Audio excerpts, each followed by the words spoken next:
Yo, assalamualaikum warahmatullahi wabarakatuh. Salam sejahtera bagi kita semua. Bagaimana kabar semua rekan-rekan?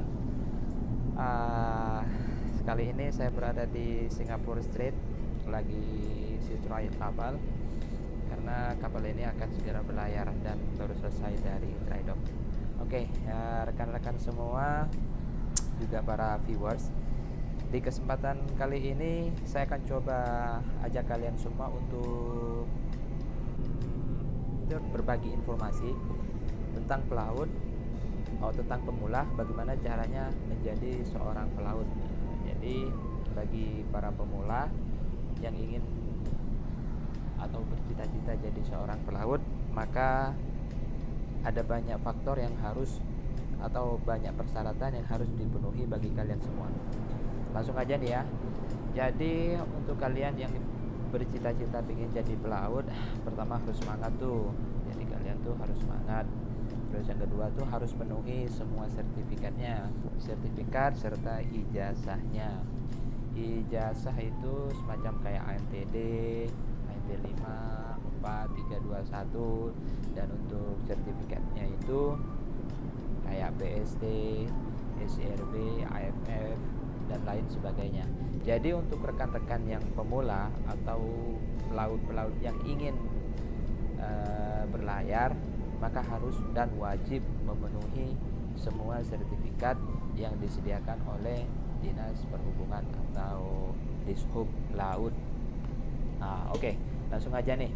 Sertifikat apa aja yang harus dipenuhi bagi pelaut pemula atau rekan-rekan yang pertama kali ingin jadi pelaut dan punya cita-cita ingin jadi pelaut? Oke, pertama yang harus dilengkapi adalah BST.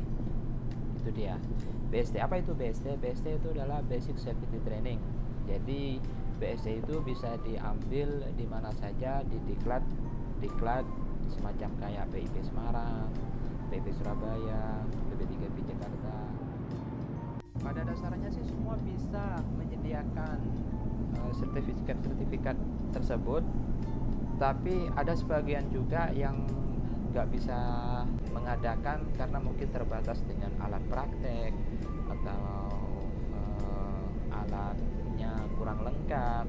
Seperti contohnya di BP3IP. Di BP3IP itu kalian nggak bisa ambil AFF karena AFF itu butuh tempat untuk praktek seperti pemadam kebakaran dan lain-lain.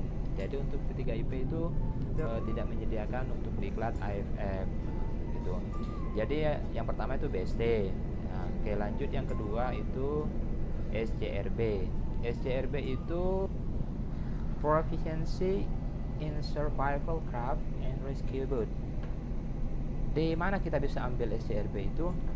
Di PIP Semarang bisa, di Surabaya bisa, di Jakarta juga bisa, di B3IP atau di B2TL bisa.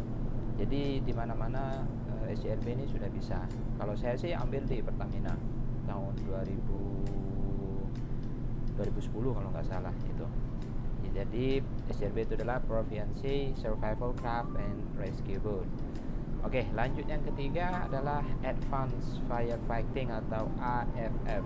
AFF biar bisa ambil di Pertamina bisa, di BP3IP bisa, semuanya bisa. Jadi intinya dimanapun bisa untuk tampilan pelaut seperti BST, SCRB, AF, dan REVA itu dimanapun bisa, rata-rata bisa ya. Karena sekarang dampaknya sih agak gampang, cuman jadwalnya aja yang harus ditentukan karena ada COVID dan lain sebagainya. Oke, lanjut yang selanjutnya adalah MEFA atau Medical First Aid. Saya ambil di Pertamina tahun 2010 waktu itu. Harganya nggak tahu berapa ya, Medical First Aid ya, semacam pelatihan tentang pertolongan pertama ketika di kapal atau tentang kesehatan lah gitu, kayak tensi darah dan apa aja yang menyangkut pertolongan pertama pada kecelakaan di atas kapal.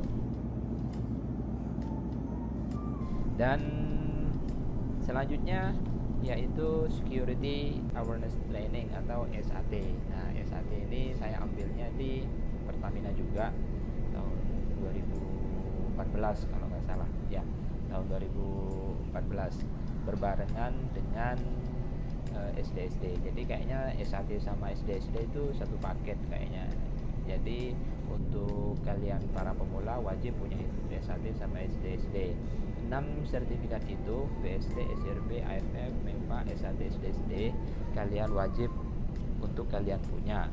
Lalu selanjutnya ada, kalau dulu ANTD ijazahnya, sekarang diganti dengan ABLE. Jadi ada dua yang harus kalian ambil. Pertama itu rating, jadi setelah rating baru ABLE. Nggak tahu kenapa aturannya, mungkin aturan dari pemerintahnya mewajibkan dua kali ya, atau nggak tahu juga. Jadi intinya sekarang harus ambil rating dulu baru ABLE. Nah setelah itu baru kalian bisa coba apply di perusahaan-perusahaan tertentu yang mungkin jadi incaran kalian, seperti di kapal apa, di kapal kontainer kah, di kapal kargo, di kapal tanker, dan kapal lain sebagainya. Tapi ingat dulu, sebelum kalian mau menjurus ke kapal-kapal tersebut, kalian harus punya sertifikatnya. Contohnya kalau kalian mau kapal tanker, kalian harus punya BOCT atau AOT. Itu kalau kalian mau kapal tanker. Kalau kalian mau ingin ke kapal LPG atau LNG, maka harus punya sertifikat kayak BLCT atau ya BLCT, bukan LGBT, BLCT ya. Jadi kalian harus punya itu. Setiap kapal itu punya jurusan tertentu. Setiap kapal tuh harus punya sertifikat tertentu. Jadi nggak sembarangan, begitu kawan-kawan. Intinya itu aja ya. Mungkin penjelasannya kurang lengkap dan semoga bermanfaat bagi kalian semua. Sekian dari saya. Assalamualaikum warahmatullahi wabarakatuh. Ciao.